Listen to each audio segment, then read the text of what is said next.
All right, y'all. Welcome back to the big show, the Business 2.0. And this is the season finale, so we just couldn't do anything. We had to do something we had to, speak with a gentleman that, is not only got the ears of the street, but also doing some things with the community. Also has a rap sheet worth of bangers when it comes to this music thing.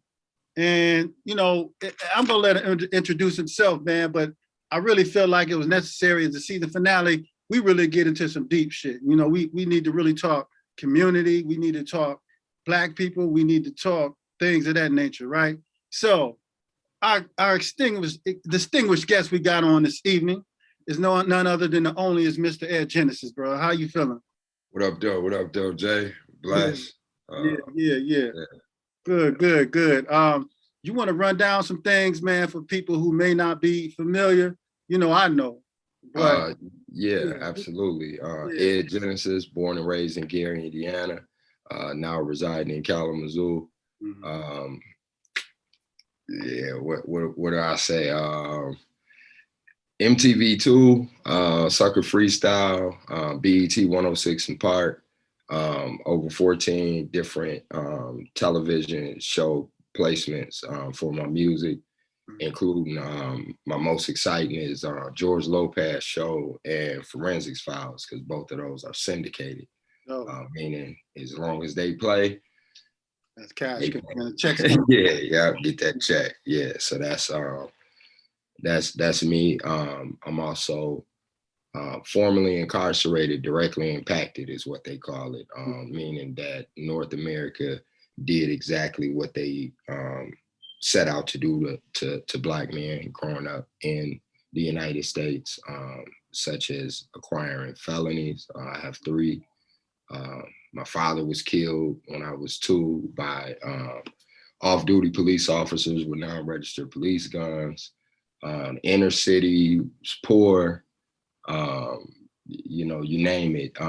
Every obstacle that they put out there, I had to dodge, and some of them got snagged on. So I think that's both sides that make up. Yeah. Right. Okay. Well, let me ask you this, man, because obviously that's a good breakdown, and let people know what perspective you're speaking on today. You're speaking on a knowledgeable perspective, and obviously, that affects that leaks into your music. You know what I mean? So, when did you know that this is what you want to do as far as being an artist? When did you know? How early did you know that? Okay, well, that's a good question. So, as far as an artist, I can actually. So my first gift is I can illustrate. I can draw. I'm left-handed. I'm left-handed too. Is really I use both hands, but I draw with my left hand. And the way my family would support growing up, I knew I would do something with art, some type of way. I just literally thought it was going to be with drawing. And then I heard The Message, Grandmaster Flash, Furious 5. And I was so young that at the time, I still thought that the whole world was Gary, Indiana. I didn't know. I thought Gary just spread out and it was just bigger. So I thought the video that I saw on Soul Child, I thought that was a part of Gary that I hadn't been to yet. And then some of the things that they were saying, broken glass everywhere, people pissing on the stairs, they just don't care. That was reflective of where I was growing up. So I really thought that they were like around the corner or something, just older than me. And I thought if they can do it, I can do it. It's literally been on since, as far as knowing that I can do it, but as far as knowing that I could make a living off of it or something, that came way later.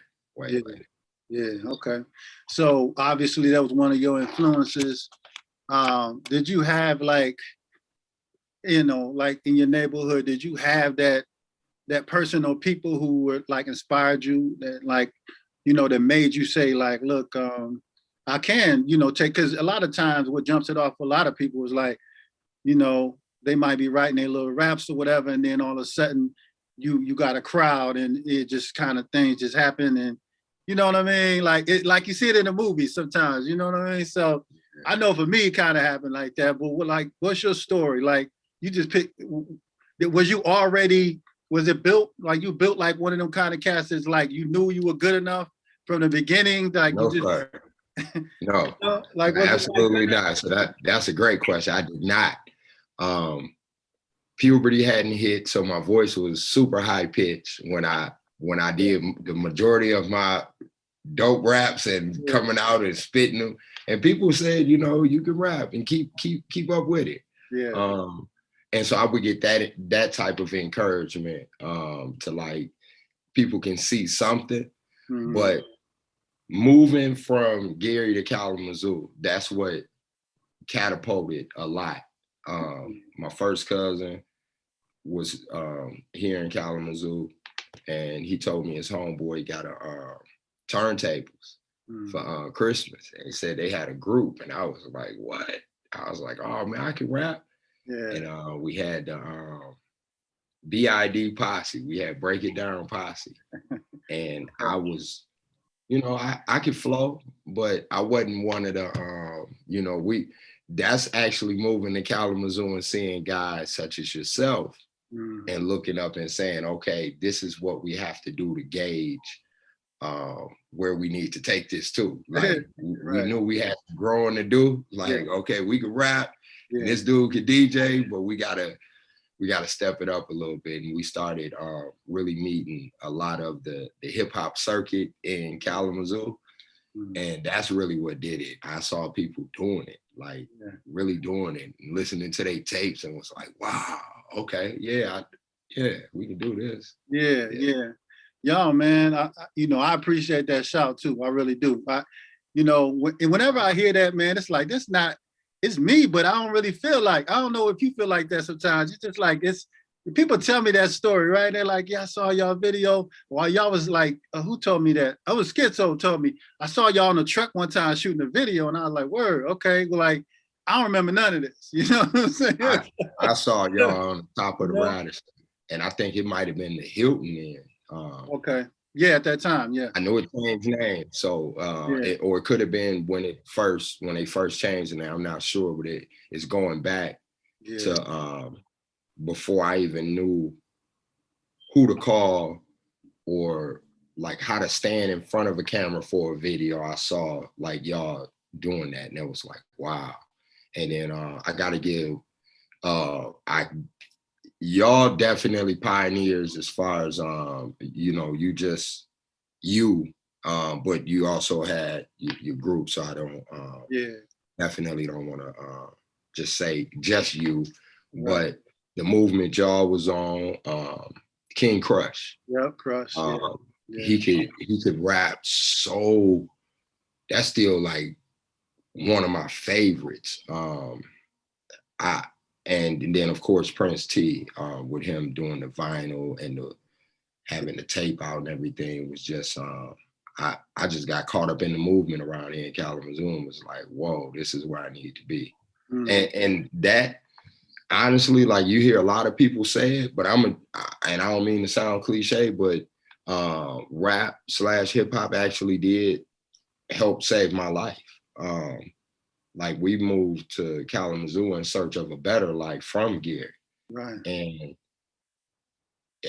you know, at that age, I had already been kicked out of school for carrying a gun. I had already pretty much made my decision of this is how it's going to be. And in order for me to survive, I have to be like this. And coming to Kalamazoo, it was different. And I was able to be around some guys that was like, you know, they couldn't undo the trauma and the harm that I had already went through, but it was different. We were able to go to house parties and rock the mic, see y'all rock the mic at a bunch of different spots and things like that.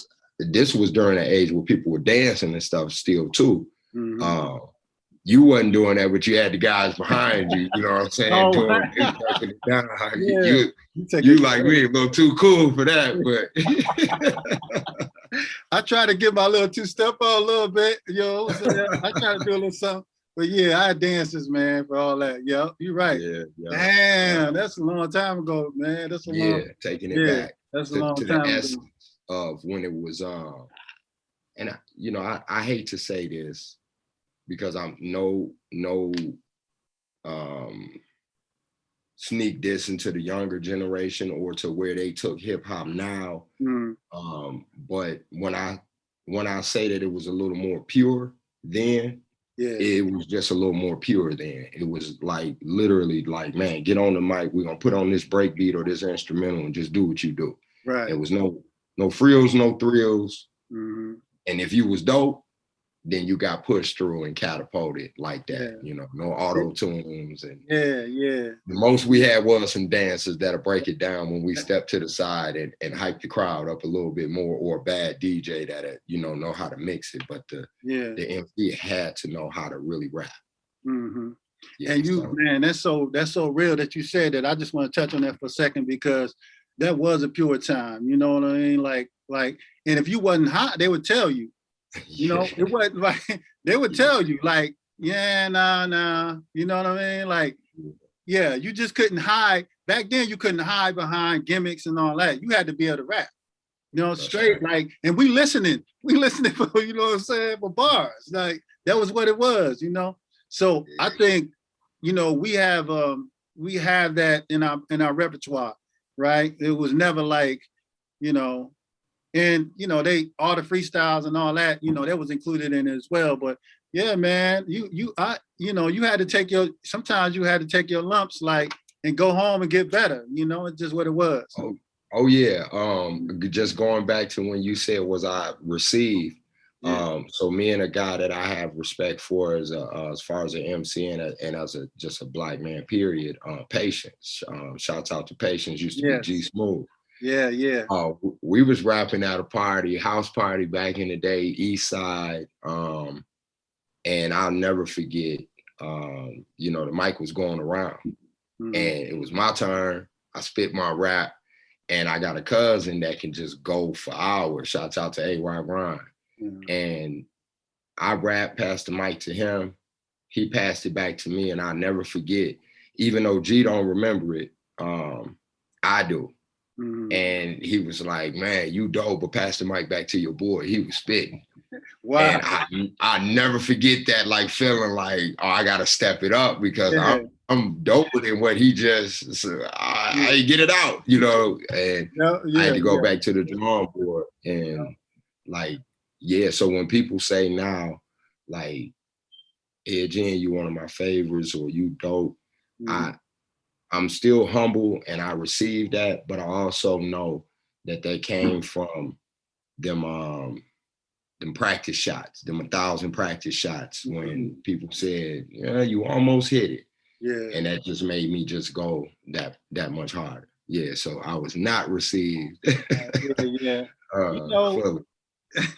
that's interesting, man. That's interesting because, like, I've always known, like, that confident, you know what I'm saying, like, spitter, like, you know what I mean, like, and you was spitting that reality, you know what I'm saying. So I always know that. I've always known that. It's funny, like, when people catch you in your career, right? It's always like they might see the refined product, but like the cats in the early days, they see when it wasn't, you were still kind of building who you were. You know what I mean?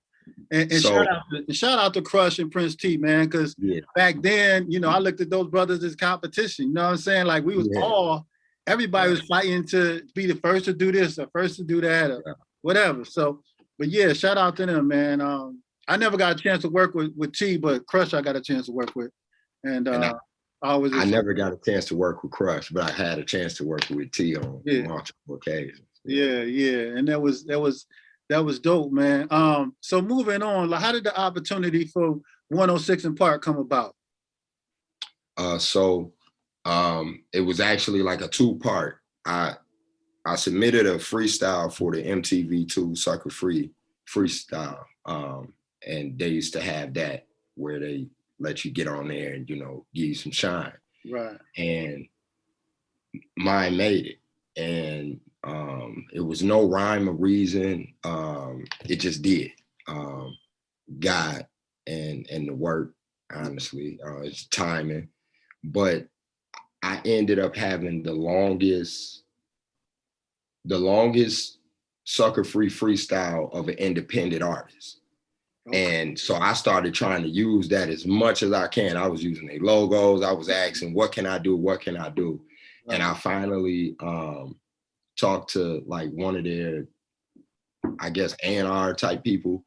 And they were saying that, you know, this has run its course pretty much. You can use the logos forever because you're affiliated and connected. But if I was you, I would get ready to take it to the next platform that offers something like that. Right. And it was 106 & Park.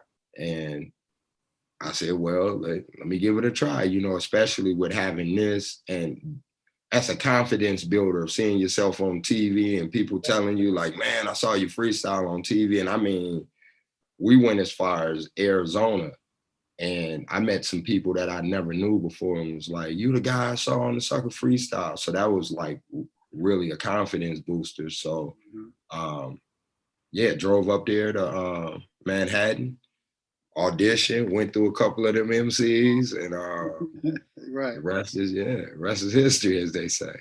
I thought that was a real dope look. You know what I'm saying? Yeah. And it's just like I never knew the story behind it. You know what I'm saying? That's real dope. That's real. Well, the dopest part that I love to tell people, honestly, is my entire family was able to go. Like, I don't have no whole lot of money. It's not like we had a sprinter outside and was like, oh, we're finna go to Manhattan, make this happen. Yeah. So literally my wife and kids made that trek, and I went in there, and it was so, you know, New York, they not playing. So when we got there, I'd already saw people in line. So it was like, wow, I don't think I can go to the hotel and go to sleep and then wake up and come back. Right. So we just had to park across the street, catch a few Z's real fast, jump up in the morning, and I was number 26 in line. I'll never forget. And yeah, just went there, did what I did. And then afterwards, we were able to see the Statue of Liberty, Hell's Kitchen, things that I had only saw on movies, Times Square. So to be able to show my kids that when they were young, that was even bigger than auditioning to me in that building. I felt like I'm doing the right thing because I'm able to take them to see that because of the gift that I have. So that's really my dopest story behind that. Wow, that's super. That's really real, man. That's what it's all about at the end of the day, you know? And like you said, for your gift to be able to show them that at such a young age, it might, you know, it's an inspiring thing, right? It's inspiration for them. So that's really dope, man. You know, there's so many questions that I have. I also wanted to know, like, as far as, you know, like a lot of people talk about a lot of things. Let me just be thorough, because I feel like you wanted to, like, when you have a distinct sound, you know, you have a distinct gift about you. And you know, I've said this for a long time, but how did you develop your style of just writing? You know what I'm saying? Like, how did you develop that? Because I think we know who we are at a young age, but then some people when they rap, it's like they ain't really lived like that. But we felt when you MC, I feel like it takes me to those places. You know what I'm saying? We in the Cadillac with the dice in the, you know what I'm saying, in the mirrors and whatnot. And you know what I'm saying? We smoking some good. So like I could feel that out of your music. It's really authentic. You know what I'm saying? That's what I'm trying to really say. So yeah. Well, how did you kind of like perfect your style? I'll just say that. Okay, another great question.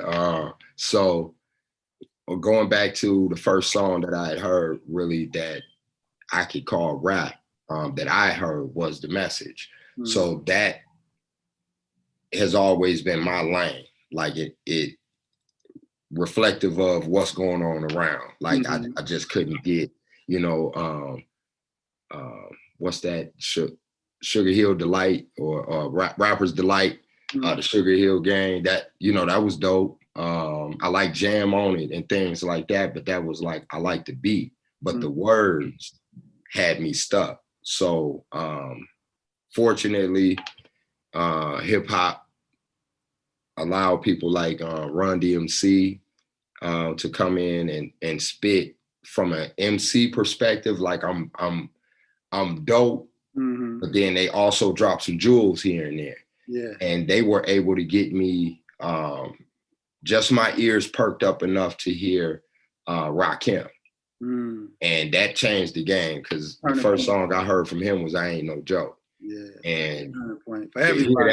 Hear that. Like you hear that, that's like, I don't think you're supposed to play on the microphone. That's how I felt. Yeah. And I was like, wow, it felt like somebody telling you, when you got this, you don't play. This ain't for play. Yeah. And that I received that. I saw Follow the Leader after that. I really went and got my hair cut like that after I saw that video. I was like, wow, it changed. Like his voice, his presence. Yeah. But he would honestly flow. It not that he couldn't be reflective of reality and things, because he definitely could. Songs like Ghetto, Casualties of War, Know the Ledge is one of my favorite. But he also would do like Sweat the Technique, stuff like that. So the older I was getting, Gary was becoming worse. And fortunately for me, and God working how God worked, Ice-T, Public Enemy, Scarface, Ice Cube, they helped raise me. And so my style would come from, so I don't write. I didn't know you were supposed to write raps. And I didn't know that was special until, shouts out to Jack the Mac. He told me later on when I was making my transition and was like, you don't even know that you're special, because I didn't. I just thought everybody can rap. But I honed my skills by, when everybody would leave the house, I would rap out loud. And I had, they had the Word Up magazine back then. And was it Rap Pages? I believe. Pages, yeah, that was the Rap Pages, Word Up. Word Up. And it was something else like Rap Beat or something like that back then. But I would get the posters, and I had Ice Cube, Chuck D. Like Chuck D is one of my favorite, period. And he also confirmed what Rakim said, which he said, I don't rhyme for the sake of riddling. So this was another person that was like, you don't get on the mic to play. Right. And when everybody would leave the house, Jay, I would rap out loud and I would say them over and over again and remember them. But I was trying to impress the posters on the wall. Like if I ever got the opportunity to spit for Chuck D, I knew I had to be serious. And if I spit for Scarface, it had to be like this. And if I spit for Cube, and those three really, and then Ice-T would be like an honorary fourth, so to speak. That's really where I gauge myself. So anything that you hear that sounds like that is very reminiscent of what helped groom that. Yeah, so I see. Now that you say that, I see them influences, man. Especially Face, Face and Cube, man. You know, I'm big fans of theirs too. I'm big fans of Chuck D, Ice-T, all of them, man. And you know, I can see that though. Now that you say that and I step back, I can see that, man. You know? And I gotta say this. I was gonna say this a minute ago, but I gotta really give you your flowers by saying this. When you said you met me, I was already that confident spitter. Yeah. This is something very real that I had to tell Cal. And I'm telling you, and the only other person really at the time was King Crush. Y'all was so much advanced that you didn't know I can rap when I would be around. You probably don't even remember the times that I would be around in the room,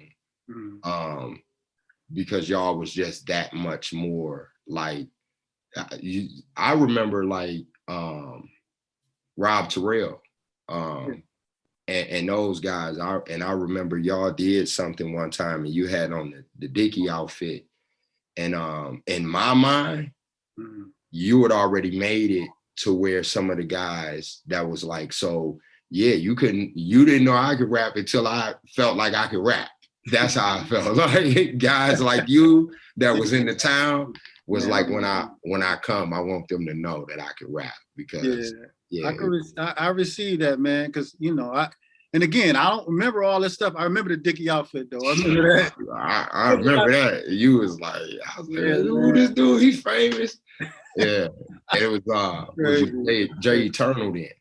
Yeah, Jay Turner. Yeah, Yeah. I used that name for a long time, man, and I just like decided I need to bury it, do something else. You know what I mean? Like reincarnation, man. yeah. You know? Reinvention is always dope. Yes, And it's sir. funny though, because you mentioned that, man, and I look back, and I ain't admitted this to a lot of people either. I look back and like some of that music, I'm just like, it's cool, but I don't really like. I cringe because I'm like, bro, that's so like elementary to what you know what I mean. Yeah, And that's just a in me something that's in me that's competitive and like yeah, you know me getting better yeah. and perfecting you know that I got 10,000 songs hours I and all won't that. listen to. Yeah, man. Yeah, I I got just songs I will not. Songs that I made, I don't want to hear. yeah no, but I heard you know when I first heard you, and this might not have been the first time, but the first time I was like, man, this dude is nice. Um, you was doing something with Knot, Gangsta Knot. I remember that. Yeah, Man, shout out yeah. to Gangsta Knot, man. Shouts out to Gangsta Knot. Like a Yeah, lot of people went through that basement and yeah, honed their skills. yeah. That's how a lot of people in California, they put me on the first ever CD. Mhm. Not, yeah, shouts That's out what to I that. heard. And when I heard that, your verse was like two. I mean, I had to keep rewinding it because I was just like, you dropping so many jewels in this. And Thank you. and I remember all the other MCs I heard, like your verses stood out. And after that point, I started checking for Ed Genesis. Because I I was just appreciate like, you know how you hear like 4 or 5 cats on a track or something, and then like one just stands out. it. Yeah. Like I asked him out, I said, who is that? He's like, yeah, that's Jen. I was like, okay, I gotta check for this. And ever since then, like when you put out something, I'll be like, I gotta check for it. I mean, that's just what it is. You know what I'm saying? And so, and then I remember seeing you, this is before I moved to Chicago. So I gotta say this, I gotta tell the story. This is like 2005. And cause I remember years, man, it's random. And Jack was there, you was there. I'm trying to think the MC that was on the show. I can't even think of him right now. But I remember it was you, you had a briefcase. You was on stage. Somebody was rapping. We weren't even paying. I think it was Casper. It was a guy named Casper. Remember Casper? Yeah. He was rapping on stage. We were literally in back of him. You had a suitcase. Yeah. And yeah, and I had Cal on the other side of me. And you know what I'm saying? We just you remember any of that? I used to carry that briefcase around with CDs in it. Like, right there. And then I saw you on 106 and I was like, damn, like he signed, like, you know what I'm saying? I couldn't, like, nobody was doing that back then. You know what I'm saying? And your name was really like, out of all the people that was in the city, your name was like at the top. You had just dropped a CD. No, see, I don't want to. Fifth of Gen. Fifth of Gen. Oh man, yeah, that's what it was. Bro, I played that so much, man. I ain't gonna lie. I appreciate that. Up, man. I still got it. I still got it. I appreciate that. And, that's that's what people consider my classic. I guess I have to accept that as well. Yeah. The competitiveness, like how you said, I think I can outdo that myself. But we always think I get the realness at that time. Mm-hmm. That was when I stepped into saying, I think it's time to take this serious. Mm-hmm. Because I was messing up at the time. And it was either like go to prison or do this. Something like really try. Yeah. Something else I really respect about your whole career, you always been on your business. So like so many cats, I think the difference is the way you move and so many other cats, they not on their business. They don't know their publishing. They don't know the opportunities that lie within this music where you can get money. You know what I'm saying? So like, that's one thing that's one thing that like giving you your flowers, like longevity wise, that's one thing that I know you always been. And I know your wife is like involved in your business as well, right? Like she helps out, or am I correct? She used to manage me. She used to manage you. Okay. Yeah. And then after I started doing certain things, you know how ugly this game could be, really. It was like, you know what, let me let me start navigating in some of these spaces kind of on my own. Just trying to shield her from some of that. But she definitely, like the MTV, the 106, the different radio things back in the day, all of that. And then I got to give a shout out to Flex, Battle Creek, where we record a lot of times. I saw him do I was there recording, and he had a song placed on a Dove commercial. Oh, wow. Okay. Yeah. And I said, well, how did you do that? And he said, publishing. And I said, well, what's publishing? And that changed my life, honestly. I knew I didn't want to out rap the next person. Now competitiveness, going back to that, yes. Let's rap against each other and see who the baddest. Right. But don't nobody want to hear that on the album. And I grew up versatile. So Motown, Prince, you know, you would hear different music, and then church music as well. So I knew I just didn't want to get on the mic and just out rap and just nothing but that. I wanted to make some music as well. And if you make some good music, I found out you can make some money. So I was like, well, how do I figure that part out? Right. And when he explained that to me, I was like, wow, okay. It was like you said earlier, hitting that reset and just starting over, kind of like, I want to take it to another level. And that's fun, honestly, because the music game is so it's wicked. It's filled with racism and misogyny and so much hurt and harm. Like if you can get anything out of it and still keep your brain and your heart intact, I tell everybody, like, you had a successful something. Yeah. That's why this is so exciting to talk to you, because you're an MC. It's not like, hey, I do this interview thing. I want to and no diss to anybody that does media or journalism, because, you know, guys like us need them to propel, but just to sit with somebody who I know I watched dominate and push the culture forward and create spaces for us to be in and open up doors like that, that's an honor. And that's why it goes back to that spiritual aspect of just being like, that's, to me, that's how do I want to say? I don't want to say fight the wickedness, but this is like the anti-version of selling your soul. This is natural, you know? So I appreciate just being able to be here. Oh, bro. I hope I ain't go too left with saying that it's wicked, but no, you right on point, man. You right on point. It is a wicked game, and it really is going. If you're a person without no morals in this game, you know, it's going to manifest itself. And you know, I remember you and me having some conversations, especially when we was out in Arizona. You know what I'm saying? And you know, I think we really. I feel like I really learned more about, you know what I'm saying, like who you were. And, you know, I'm grateful for that, man. You know what I'm saying? Because, you know, a lot of times we just see each other in passing and we like, oh man, we're going to do a song together. You know, everybody do that. Oh, we're going to get together and do something. But you never, with your peers, you don't really have a lot of opportunity, because you're so much on your own mission or whatever your purpose is. You have an opportunity to sit down and just build and chop it up as men, you know? And I really appreciate that time, man. You know what I'm saying? I really appreciate being able to do that. And then, like you said, now, man, to be able to, you know, talk about some things that you don't talk about every day. And so we're going to get into that aspect of it as well.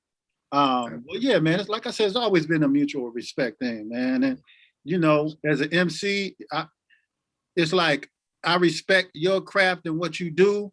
And I know in the early days, like you going back, you talk about the early days, the stuff we was doing, man, I feel like everybody's like, oh, y'all so positive.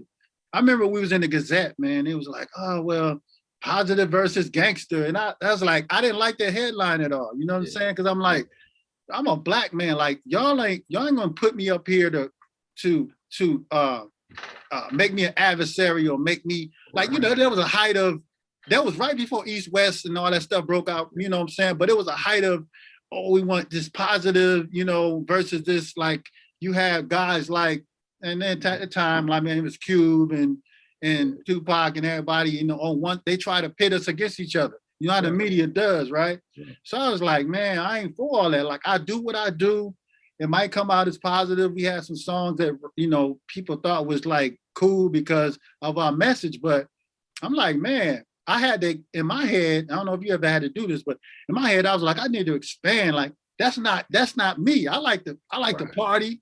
I like to, you know what I'm saying? I like to, whatever. Like, so I had to expand on my music, on what I wanted to do and sound like. So that's one of the reasons why I went solo.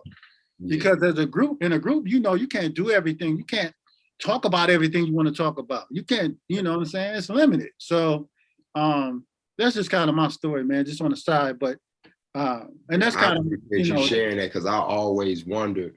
I really, like, sometimes you watch and you be like, that guy going solo. Like, you just can look at a group and just know. Yeah. And it's like, if they don't, then they doing a disservice. Like, you gotta drop. So when you did, I thought it was like natural evolution. Like, I knew it was coming. So I think everybody in the hip hop circuit pretty much knew. Knew it was coming. You know what I'm saying? Like, you had too much you had to say. It had to happen, man. Even when I was with the Urbanites, and shout out to them. I ain't like, you know what I'm saying? It's my peoples. Yeah. But at one time, I needed my voice to be heard. And I think for a while, I shielded myself. Because I wanted to be part of the group. I wanted to be a team player. But people were coming up to me like, man, you need to go solo. And I was just like, why you dissing my man? Like, you know what I'm saying? And it's just one of those things where I just, like, your maturation process, you was like, I need to do something. I need to do something solo. Like, my voice is, I got something to say that necessarily everybody ain't got to say. So that's when you heard me, because prior to that, we were trying to reinvent. We had Thoroughbred Riders. Yeah. I remember that Thoroughbred. I remember that really well. We did that. And we actually only made 2 songs. We never put out a full project. But the momentum was going to where the streets was like, oh, Thoroughbred is a group, y'all dope, y'all this. Yeah. And it's like we were, real friends. So we really hung out. And so, like, to get on the same page and go to the studio was like getting difficult. Like, it was getting, we could talk, hang out, but it's like, let's get on business. Like, oh man, get to that tomorrow.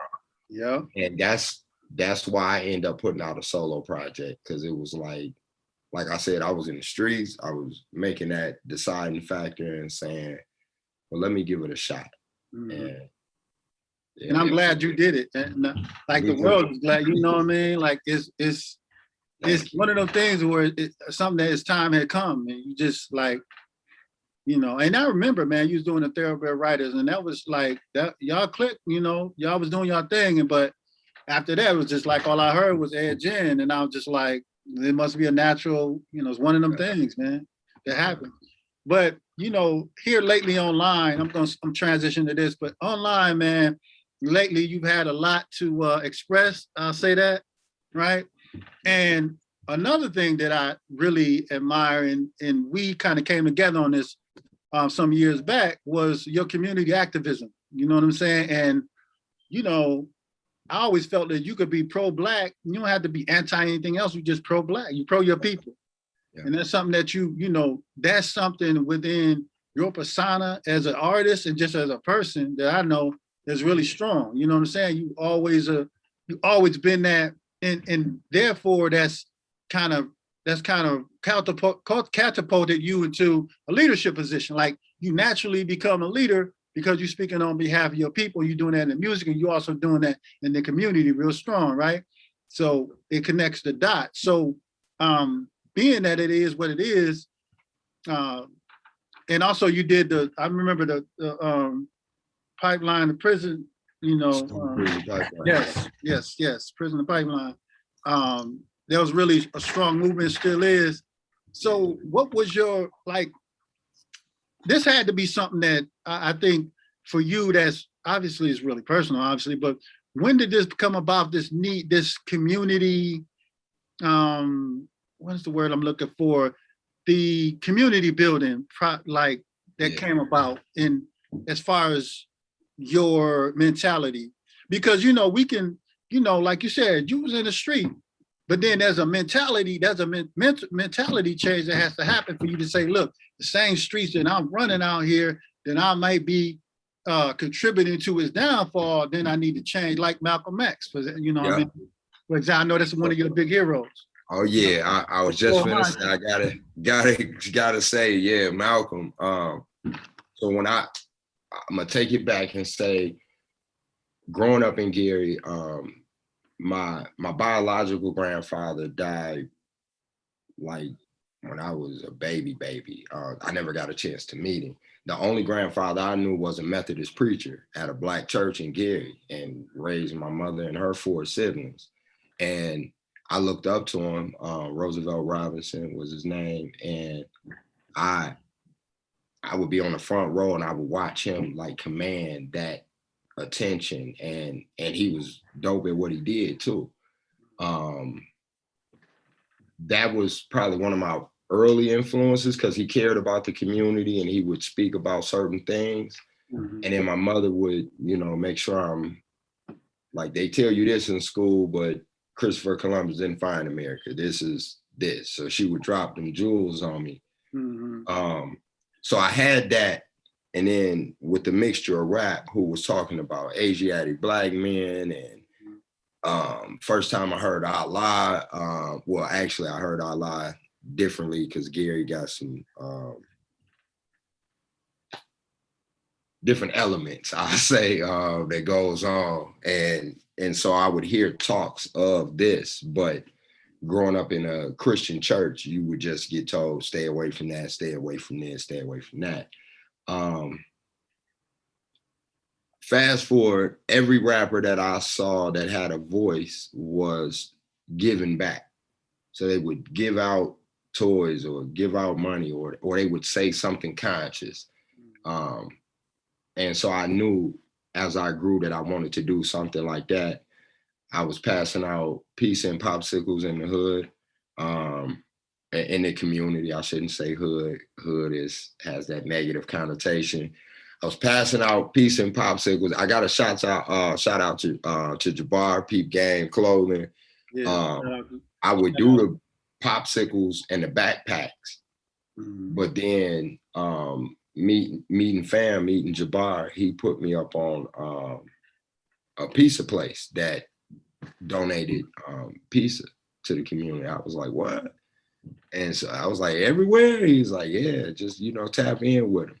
So I started doing that, and I was approached by a sister. She was an organizer, and she said, it's commendable to see a black man out here doing this. But have you ever heard of mass incarceration, school to prison pipeline? Mm-hmm. And I had never heard of neither one of them, but I knew I had to go through the school to prison pipeline in Gary, because they, you know, Gary, we paid book rental for used books.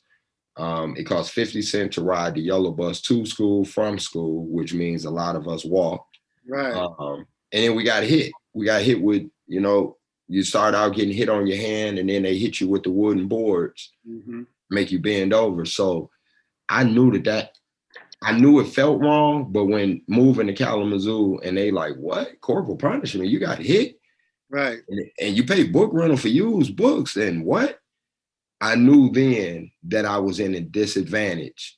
And so to hear the term school to prison pipeline, I was like, wow. I followed her around. That was almost 9 years ago now. I went to a meeting with her. I canvassed. I voted for the first time ever, because I found out my voice and vote does actually matter, especially locally. I have the power to actually influence some of the people that's making decisions within my community, that affects me and my kids. So that's that was great. That's what got me started into what they call organizing, and start going to the trainings. And for anybody listening, I just want to say mass incarceration is, America makes up just 5% of the nation's population, but makes up an alarming almost 26% of incarcerated people. That means everybody can go to jail, but disproportionately is Black and brown people, Black and brown men. And then the school to prison pipeline is literally, they use third grade test scores and disciplinary actions such as referrals, detentions, suspensions, and all of this to project future prisons and how many beds they may be able to fill. And this is all, you know, everything breaks down to science and stuff like that. Some of the rappers used to say that too, like, man, breaking down science, or and it really is science and mathematics to everything. So knowing that is to know that you cannot just build a prison in an isolated area and not expect to fill it, because, you know, anything that's built in North America is perpetuated by capitalism. So it's about getting paid. Yeah. So that's once I found that out, I have 3 felonies myself. I contributed to a lot of the destruction, which a lot of that wasn't even my fault. As I learned a lot, they don't tell us that we're being destructive. They just tell us you got to be hard out here. You got to be tough. You know, you can't be can't be a punk. You can't, and that's not punk to the LGBTQ plus community, but punk within the Black culture is like, you can't be weak, or you can't be. So there's just a lot of things that I had to set on the table and say, did I make these choices, or did they just kind of hand me some stuff and say, figure it out? And that's really what happens to a lot of us. They said, figure this out. And I didn't really make a choice. So once I started making some choices, I chose to want to see my community built as opposed to destroyed. Yeah, you know, and it's powerful, man. Like I said, the work you're doing is powerful. Shout out to Jabbar, like you said, man. He taught me a lot too about doing the community activities and that sort of thing. And I just thought about it, the better way for me to ask that question that I asked, it's kind of long-winded. I should have asked you, when did you achieve knowledge of self? Because when you achieve knowledge of self, obviously all these other things come forth from it, right? There you go. Yeah. Okay, now you're going. That's how I really should have phrased the question. I love that question, because especially you lifted up Malcolm X a little while ago. And I want to say, just when I moved to Kalamazoo, I didn't know, how to fit in really. My cousin told me, we go to the news agency and we take these nasty magazines and stuff. And I was like, I ain't really into stealing. And I definitely don't want to steal no nasty magazines, but, I guess if this is what they do. And, I'm talking 16. And I got him and another cousin, they like, yeah. And so and this is another reason why I thought it was so great that you shot a video where you did on the top of the Radisson like that, because when we stole from the news agency, which I went back and apologized to her since then, but when we stole from there, we went to the top of the Radisson to see what we had. And so they pulling out their magazines out their pants. And I was scared to steal a nasty magazine. We had just moved to Kalamazoo. If I get in trouble stealing and my mama find out it's a nasty magazine, like she gonna, I'm her oldest son, she gonna let me have it. Like, yeah. And so I stole Malcolm X autobiography, and I didn't know who he was like that then. So that's just like that full circle. Yeah. And I didn't read it immediately. I got teased for stealing that. My cousins, and it was like, man, look at him, look what he stole, man. And so at that time, it was still, Malcolm X we knew who he was, but this was before the t-shirts and the posters really being pumped. And so the average person was looking at me like, why would you take that? Right. And I was like, I was thinking about, what do I take?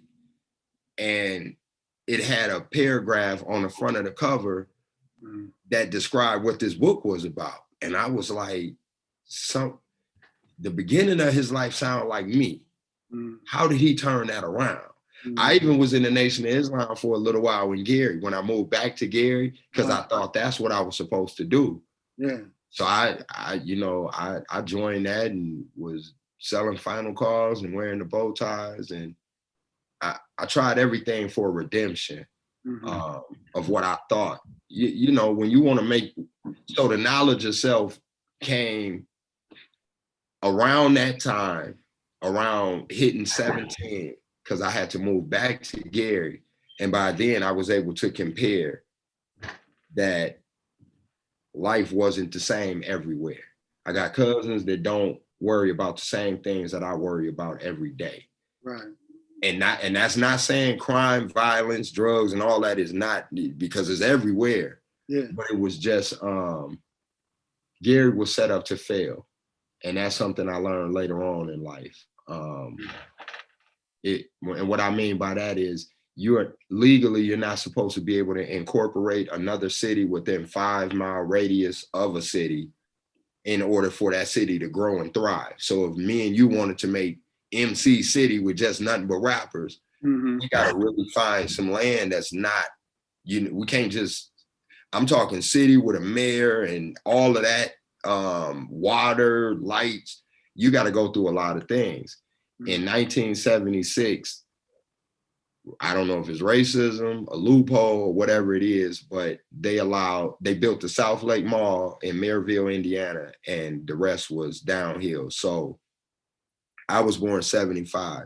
Literally a year after I was born, the city, as I was growing, the city was on a decline and has been since. So Maryville has everything, the malls, the hotels. Gary has nothing, no hotels within the city, over 14 public schools closed. And wow. Yeah, there's a whole lot. So the knowledge of self came around that time when I can really realize that I'm not a demon, I'm not a bad person. And there was an older guy who told me, I gotta say, Richard Brooks is his name. I gotta give him his props. He said, if God made you in his image, when I see you, what should I see? And nobody ever asked me that before like that. And I was just like, wow. And so, yeah, I began wanting to carry myself in a different type of way. It didn't happen overnight by no means, but I hope I ain't go too long with that. But No, you good. You know what, like I said, that, that shows, just gives me an idea, and everybody's watching, man, just the evolution.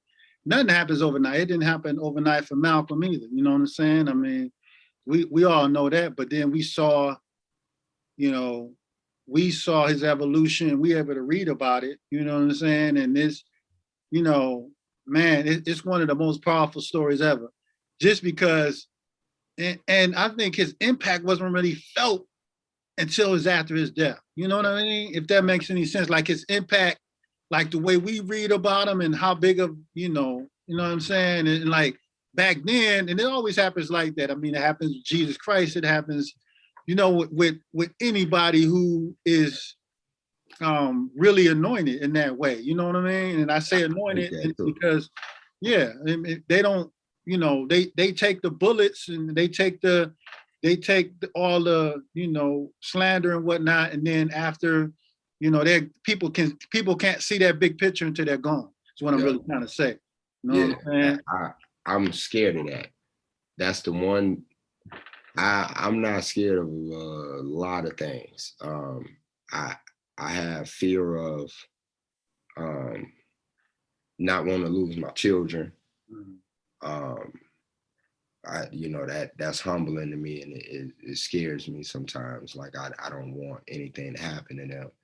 But one of my selfish fears, I'll call it, is literally knowing that people will resonate more when I'm gone and say, man, I didn't even know he said that in that song, man. That was just so, it's like, yeah. But I have learned energy does not die, it only transfers. So I'm probably a manifestation of some of the ancestors who dropped some jewels, and I'm probably just a vessel and just helping spread a message that was here before me and it'll be here after me anyway. So, man, what you just said was so powerful. It made me think about what Pac said. He's like, I might not be the spark that Yeah. Well, however you phrased it, you know what I'm saying? But I Yeah. might be this, the spark that sparks somebody else, that sparks that change, you know what I'm saying? Yeah. So he looked at himself as a vessel too, you know what I mean? Yeah. And that's I think powerful. we all should,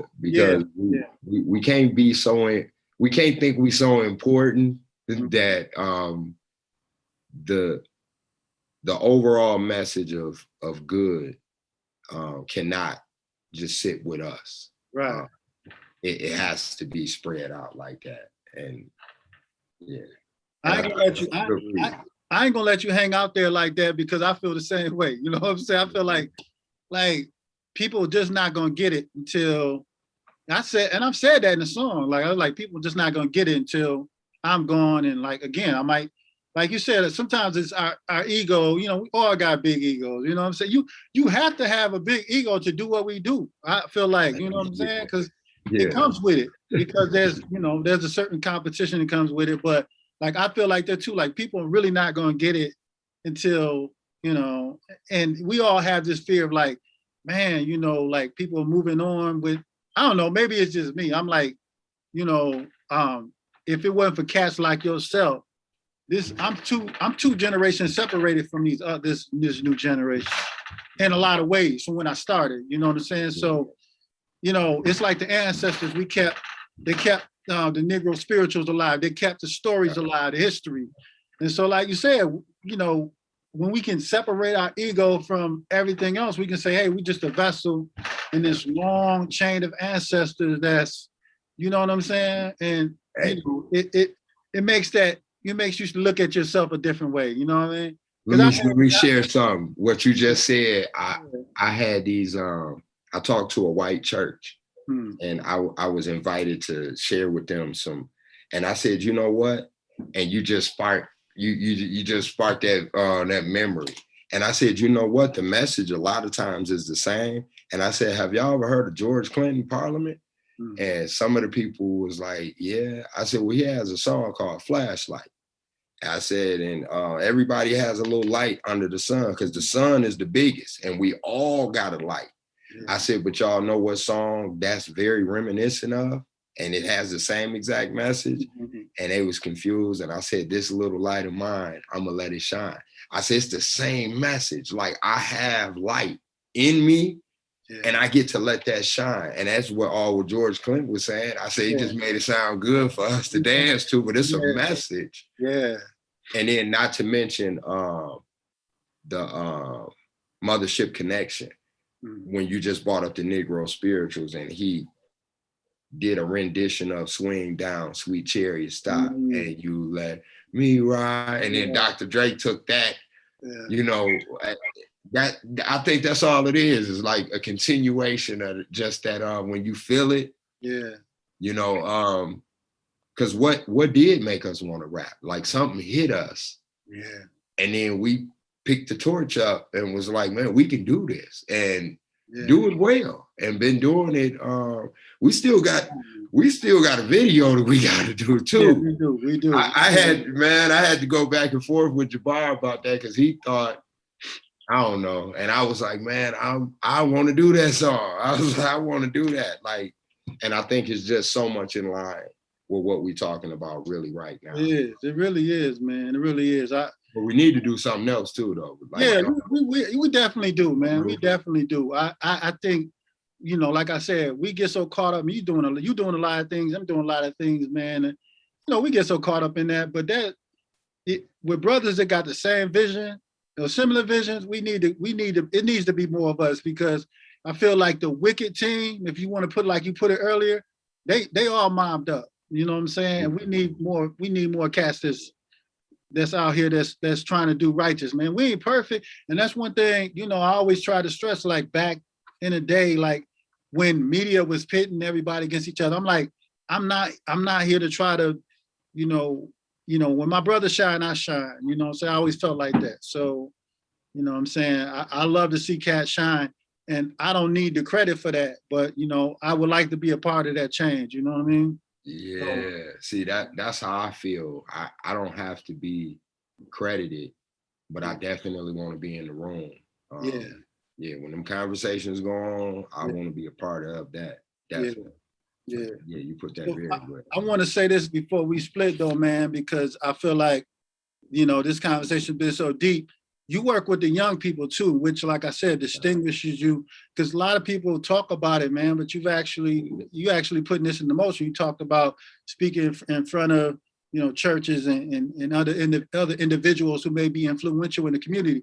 And I want to touch on this real quick because people always think about the every 4 years.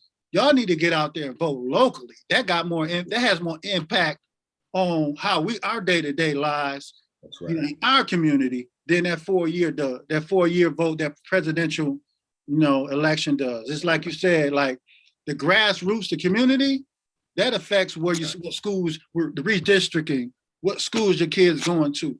You know what I'm saying? Right. That just affects the Black people, Black and brown so much. I just can't stress that enough. But I wanted to touch on real quick before we split. I wanted to touch on how you were telling me behind the scenes that you have an organization or that you speak to the young folks regularly, and I wanted to touch on that. Okay, yeah, absolutely. Yeah. Well, in addition to being an artist professionally, I'm lead organizer for criminal justice transformation on the west side of Michigan with Michigan United. And that's where we work on school to prison pipeline, mass incarceration. And that led to Speak It Forward is a nonprofit that's been around for 11 years here in Michigan. I'm now co-director for that. And we talk to the youth in the juvenile homes, detention centers from here, Grand Rapids, Battle Creek, and just really, we not only give them messages of hope and self-worth, but show them how to craft things, poems, raps, songs. And before COVID, they were able to perform them at Shinnery Auditorium or Battle Creek College. Every other year would alternate. And so that's been, I've been doing that now going on 4 years with them. Mm-hmm. And I'm a racial healing practitioner with Truth Racial Healing and Transformation Kalamazoo, and they're in like 14 different places, and in community outreach for an organization called Isaac, which I'm smiling because I always forget what the acronym stands for, but it's a faith-based organization. And I just try to give myself to my community as much as I can now. Yeah, that's really what it is. So if it's something going on, then we're working on anti-gun violence, Stop the Bleed campaigns, trying to get these mandates here in Kalamazoo. The biggest homeless population is single Black mothers, so we want to change that. Mm-hmm. And then the age of reason in Michigan is 7 years old, meaning that they feel like a 7-year-old has the cognitive decision-making skills to not only differentiate right from wrong, but also take that trip in a squad car and go through the system and the court process. So got some work on the plate. Yeah. And the fact is, I know you got people that's working with you, but being that, again, it's amazing what music can do, man.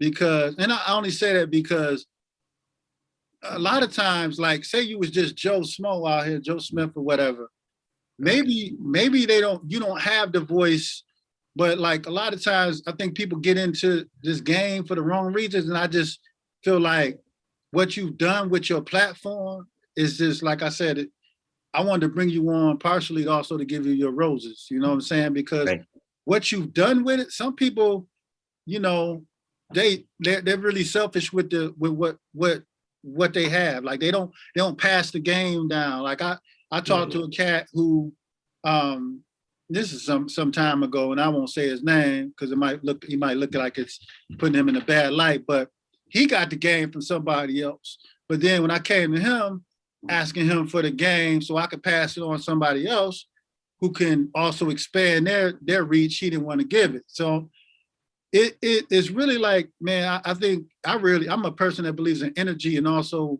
like karma, right? So I don't think you can flourish like that. But like I said, the way you've used your gift and the way you use your platform is giving you that again, people look up to you. They you know, your words have more depth and meaning and weight to them because of your manifestations, your actions, and your manifestations have been, you know, in the community, and people see you working. So like what you just named, man, it's like you got 5 jobs, you know what I'm saying? 5, 6 jobs. Yeah, basically. And that's outside of the music, you know what I'm saying? So like, man, and you didn't even mention like being an artist, you know what I'm saying? And a dad and everything else. Obviously those are built in, but like, man, like those are righteous things though. And I just want to point that out. And I do, bringing you on would point that out. So, you know, I'm glad that you're involved in that, brother. And I you know, appreciate that. yeah, man, that's really big. Can Because we I need say more something voices out there that's big like that. That's, you know what I'm saying? We need more of that. We need more of that. Can I say something before we get Yeah, off? go ahead. No I want to make sure I say that as far as the industry, and I'm sure you know, because there's been opportunities to where we could have signed a deal and changed our situation. There's been several talks, especially, you know, a while ago when I was younger and more easy to be influenced, where a lot of those talks would happen. Yeah. What I want to share is one of the things that I stand on, and that is the biggest trick. They say the biggest trick the devil ever did was convince the world that he didn't exist. Right. And I think the second biggest trick was to trick people into thinking that you need validation to do what it is you already, you know, it's like the Wizard of Oz. When they went and saw the eyes and they got this, the Tin Man got this alarm clock heart. But because it was tangible, he thought now that he had heart, but he had heart through the whole thing. He was the character who had the most heart. Right. The Cowardly Lion did display bouts of courage a lot of times, but he thought he needed that. The rap, the entertainment is set up, and that's why it's wicked, because it literally takes out what you were born with, what your natural God-given ability is, and says,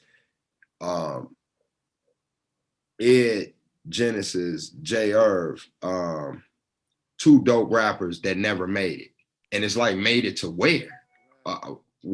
Because somebody that started a Billboard is younger than us. And once upon a time in the back of the Jet magazines, it was still black. When I was young, you still can read Stevie Wonder charting on the black charts. He couldn't even chart. It wasn't even crossover. I remember that. All of those type of things remind me that I don't want no parts of some of that.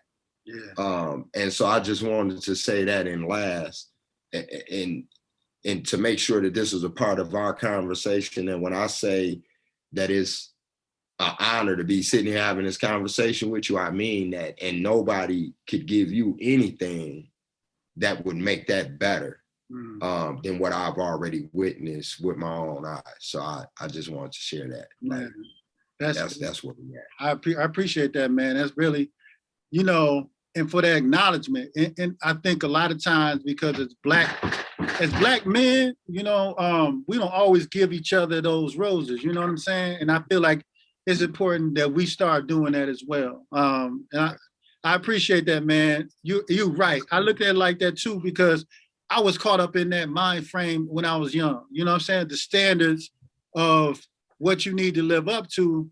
But like you said, man, I feel like now it's all about, I tell people this is all about legacy. Like everything I'm doing now is legacy, man. Like it's legacy. It's a legacy for the people behind me. It's definitely legacy for my kids. And I feel successful if I touch one person. You one person, you know what I'm saying? You touch me. So brother, we successes, man. You know what I'm saying? Like you said, you can't let other people set your standards. You know, you have to be able to set those standards within yourself.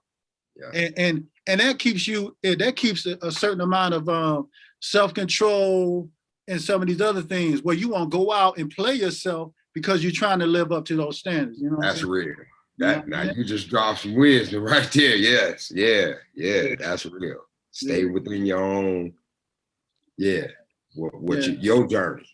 Your journey, right? Yeah. Your journey, man. And like you doing that, man. Like I said, you doing that, brother. You know, we don't, you know, we don't get a chance to speak every day, but like I said, this is a, you know, platform that a lot of people are gonna see. And like I said, you know, I'm glad to be able to exchange that, man. And you I know, appreciate it's just been a it. powerful conversation altogether, man. You know what I mean? Yeah.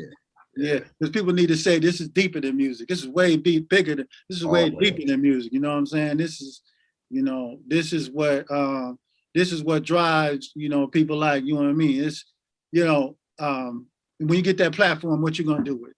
You know what I Yeah. mean? That's You really gonna what chuck it and jive, or you go drop is. something like My Philosophy. That's one of the most Exactly. Exactly. best Exactly. examples of what rap should be like, Yeah. period. Yeah, People should exactly. have to memorize that before they get a record deal. There you go. There should be. Yeah, like for real. I feel like that. If I want to inspire to anything, I want to inspire to write dope records like that. Like, Yeah. you know what I'm saying? I want to move people through music. You know what I'm saying? So, you know, that's real, man. And like I said, I appreciate your time today. And I know we can go on for hours and hours, man. But maybe we do a part 2 or something. Maybe we do, I'm you know, the down. next season or Let me something. We do know. a part 2, man. Because I don't feel like we got in, you know what I mean, enough. But we gave them enough so they can, you know, savor and salivate a little bit for the next one, you know. Okay. I appreciate your time, brother. I appreciate you. Anything Thank you. you want to say in closing, man? Salute to the real. You already know what the rest can get. The grind don't stop. Move accordingly. Yes, sir. I knew that. I knew the phrase was coming, y'all. Oh yeah. That's why I gave you that last little. You know? Yeah. Yeah. Yo, this has been the Business 2.0. I hope y'all enjoyed the season. This is the season finale. Of course, we go out with a bang. I had Ed Genesis on today. I appreciate, you know what I'm saying, him bringing his perspective and jewels and everything else. You know, I'm Jay Irv. We see y'all the next time we see y'all. All right? All right, one. That's a wrap for the Business 2.0 this season. Thanks for joining us. If you're interested in being a guest for season 3, hit us up. Peace.